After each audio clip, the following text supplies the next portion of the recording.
Right then, pull up a chair, grab a pint, or a cup of tea if you're feeling proper. Because today, we're off to medieval Japan to meet a samurai so loyal, he made a Shakespearean tragedy look like a minor workplace disagreement.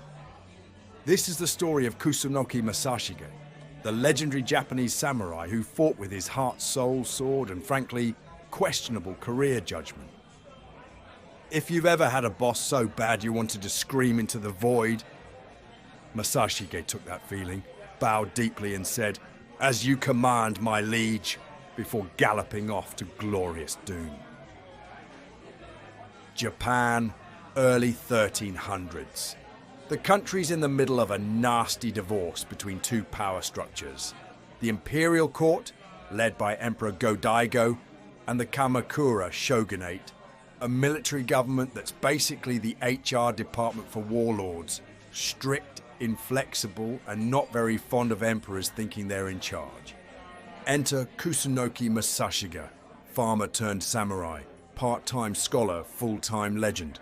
Imagine a bloke who reads The Art of War and says, "Cool, but what if we add some tactical wizardry, guerrilla warfare, and blind loyalty to a cause that's probably gonna get me killed?" Mate, this guy built secret mountain fortresses. He studied ancient Chinese texts. He wore armor like it was haute couture. And he chose the losing side not because it was easy, but because it was right. So here's the setup. Emperor Go-Daigo wants the throne back from the Kamakura shogunate. He launches a rebellion in 1331. And guess who's there faster than a ninja on espresso? Our lad Kusunoki. He raises a ragtag army and holds a Kasaka castle like it's Helm's Deep with rice balls. The odds, utterly bonkers. Masashige fights off wave after wave of shogunate soldiers like a man possessed. And just when things are about to go belly up, he burns his own castle down and escapes into the mountains. Legend says he faked his own death. Classic samurai Houdini move. 2 years later, 1333. Emperor Go-Daigo's rebellion is back on, this time with help from Ashikaga Takauji, another warlord with ambitions the size of Mount Fuji. Masashige pops back up like, "Miss me?" and launches a guerrilla campaign so sneaky it makes modern special forces look like mall cops. He retakes territory, builds new castles, like Chihaya Castle, an unstormable death trap, and becomes the emperor's favourite attack dog. Eventually the Kamakura shogunate falls. Go-Daigo is back in charge. Victory, freedom, peace. Yeah, no. By the way, get this. Masashige was such a military nerd, he literally read and annotated The Art of War in his free time. Like he'd quote Sun Tzu during battle strategy meetings. If you know your enemy and know yourself, while casually wiping shogunate blood off his katana. Legend has it, he once predicted enemy movements 3 days in advance using logic and pattern analysis. Mate basically invented Excel sheets for war. So the emperor's back, but he's about as politically savvy as a wet noodle in a tea house brawl. Turns out ruling's hard when all your supporters have swords and ambitions. Ashikaga Takauji turns on the emperor. Again, he storms Kyoto. Again. Now, Masashige gives the emperor a golden piece of advice. Lure him to the mountains, fight smart. Don't face him in open battle. And what does Go-Daigo do?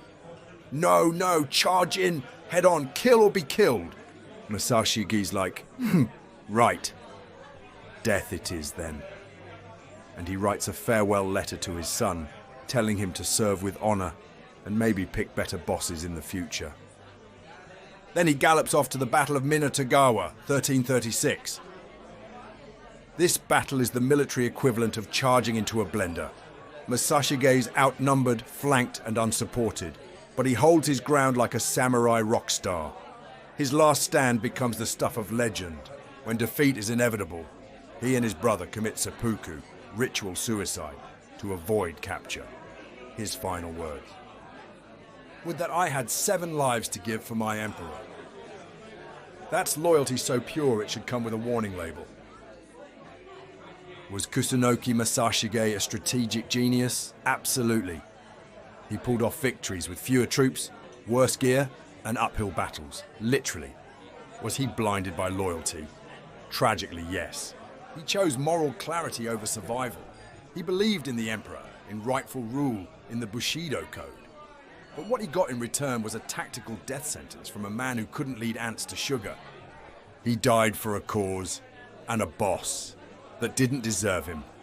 But he did it with full honor, zero regrets, and legendary drip. What if the emperor had listened? What if Masashige had not charged to his doom?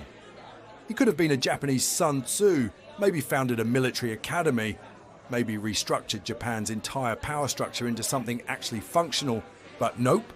His fate was sealed by the sword and by the scroll. Loyalty above logic. In modern Japan, Masashige's legacy is immense. Statues of him on horseback still stand, like the one outside Tokyo's Imperial Palace. His story is taught in schools. His name is invoked as the ultimate samurai, a man who lived and died by his values. Even during World War II, kamikaze pilots were told to be like Kusunoki. Grim stuff, but it shows how his myth endured. But here's the kicker. We remember him not just for his death, but for how he lived. Thoughtful, strategic, loyal beyond measure. So here's to Kusunoki Masashige, Japan's most loyal samurai, the battlefield tactician who outplayed armies, and the man who said yes sir to his own doom. A legend forged in fire, strategy, and probably a few too many, well, this could work, moments. Stay curious, stay sharp, and stay just sober enough to remember it all. This was just a swig of history, and if it wasn't in your textbook, it bloody well should have been. And before you go, do a brother fave and like, share and subscribe.